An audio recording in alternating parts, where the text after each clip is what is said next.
ছোট্ট ছোট্ট মাসুম বাচ্চা দুটো চলে গেল যুদ্ধের ময়দানে। যুদ্ধ শুরু হয়ে গিয়েছে। ছোট্ট বাচ্চা যারা যুদ্ধে যাওয়ার মতো বয়স তাদের হয়নি, ছোট্ট ছোট্ট মাসুম বাচ্চা দুটো চলে যায়। ছোট্ট বাচ্চা ডিঙি ডিঙি মেরে খাটে। যুদ্ধের ময়দানে ইসলামের রাসূলুল্লাহ সাহাবীদের সঙ্গে যুদ্ধ হচ্ছে, রাসূলুল্লাহ সাহাবীদের সঙ্গে দেখতে পাওয়া যায়। আল্লাহর নবী সাহাবীরা আর কাফের বেঈমানদের সঙ্গে যুদ্ধ হচ্ছে। একটা পর্যায়ে দেখতে পাওয়া যায় মন করে ঘুরে ঘুরে যখন দেখছে, ওই সময় তো ওই বাচ্চা ছেলে দুটো একজনকে ডেকে বললেন, চাচা যান, ও চাচা যান, যুদ্ধের ময়দানে কোন মানুষটা ও আবু জেহেল আপনি আমাদেরকে একটু দেখিয়ে দেবেন। কেউ চেনে না, কেউ চেনে না যে কে আবু জেহেল, এ তো চেনে না কেউ। তাই বলছে চাচা একটু দেখিয়ে দেবেন যে কে।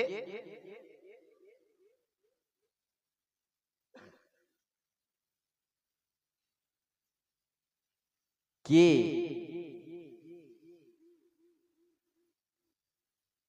কে বলবেন একটু? আবু জেহেল কোন লোকটা? আমি তো চিনি না। আমরা ছোট্ট বাচ্চা। কি করতে এসেছো? বলে আমরা রাসূলুল্লাহর কষ্ট দেওয়া মানুষকে দুনিয়া জমিন থেকে শেষ করে দেওয়ার এই নিয়তে, এই চিন্তা ভাবনায় এসেছি। জোরে বলা যাবে না সুবহানাল্লাহ।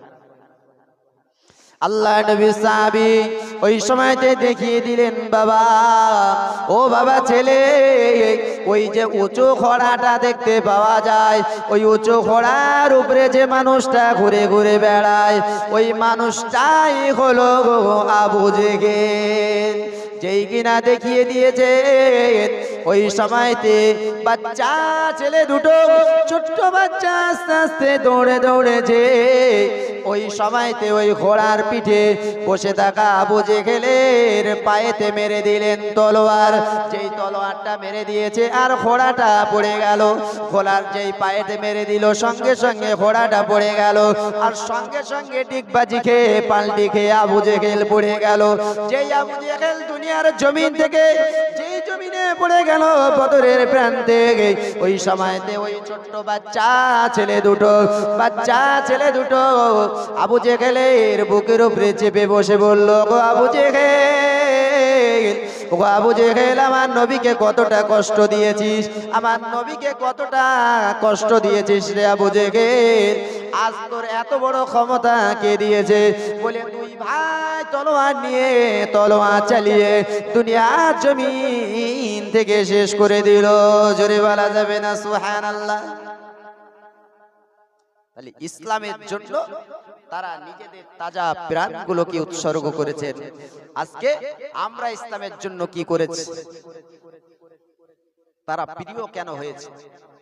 আল্লাহ নবী সাল্লাল্লাহু আলাইহি ওয়াসাল্লাম জানিয়ে দিয়েছেন, আল্লাহুল মাওলা ফালাহুল খুল, যে আল্লাহর হয়ে যায় আল সমস্ত মাখলুক তার কদমে পড়ে যায়। ও জওয়ান যুবক ছেলেরা, বাচ্চারা, আমার ভাই বাবাজেরা, একটা বার কান খুলে শুনে রেখে দিন, জেনে রেখে দিন, দুনিয়ার জমিনে যদি আল্লাহকে রাজি করতে পারেন, বিশ্ব নবীকে যদি খুশি করতে পারেন, বিশ্ব নবী যদি প্রেমিক হতে পারেন, তাহলে আপনার জীবনটা হবে ধন্য, আপনার জীবনটা হবে সার্থক।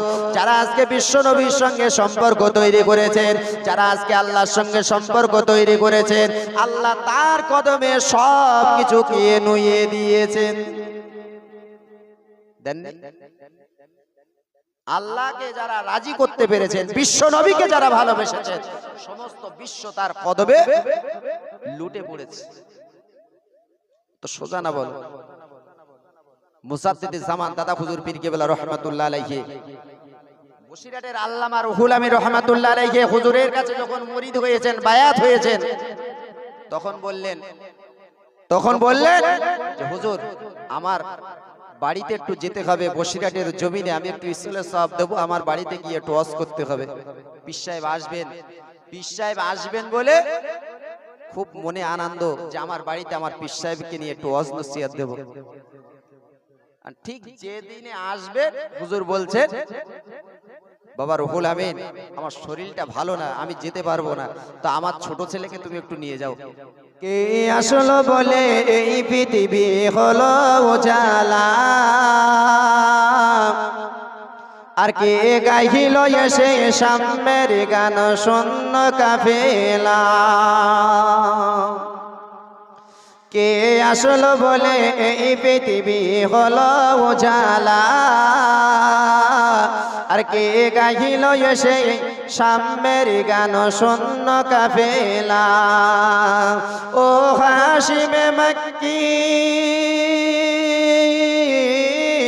ও হাশিমে মক্কি মদনী শাহে মদিনা, ও নূর নবী নূর নবী নূরে মদিনা,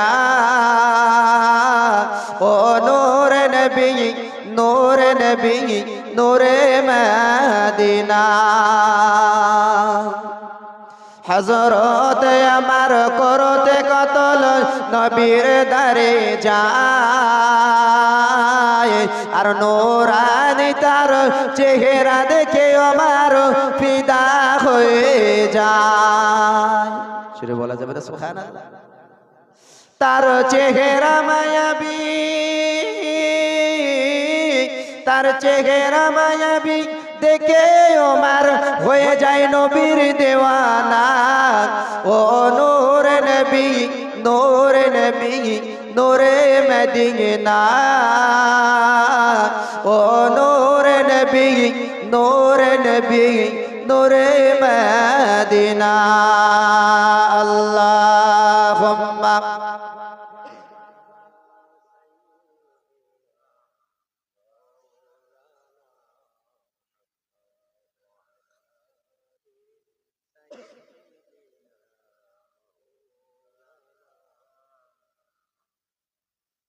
তকবীর দেন তো, নারে তাকবীর, নারে তাকবীর।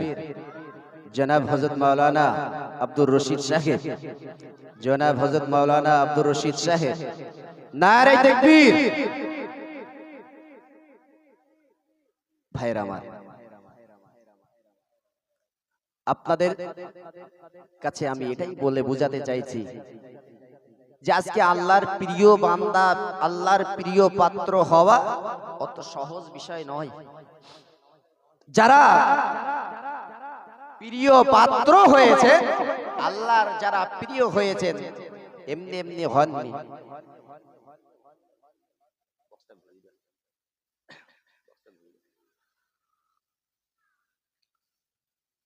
তাহলে আজকে যারা আল্লাহর প্রিয় হয়েছেন তারা অনেক কষ্ট মেহনত করেছেন ইসলামের জন্য, তাই আজকে ইসলামের ইতিহাস তাদেরকে স্মরণ করে।